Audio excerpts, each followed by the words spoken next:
Hai, hari ini I nak tunjuk satu projek baru. Nama dia Awa.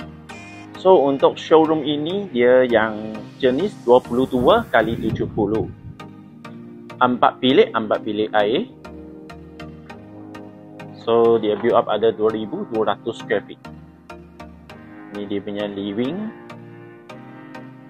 dining. Ni bawah punya bilik, termasuk bilik air.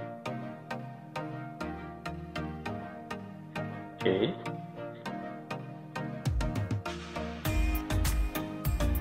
Ini untuk dapur.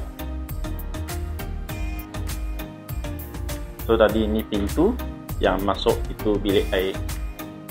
Lepas tu belakang sini ada 5 feet land, ada 5 kaki punya tanah. So boleh buat apa-apa pun boleh. Okay, bila kita sampai first floor, ni dia punya bilik ketiga.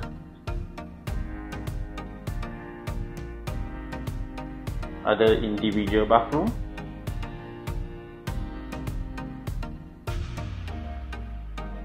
Bilik kedua sama, individual bathroom.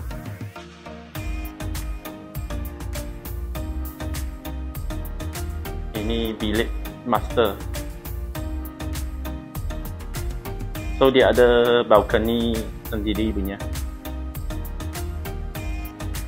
So dekat sini ada satu bilik air master.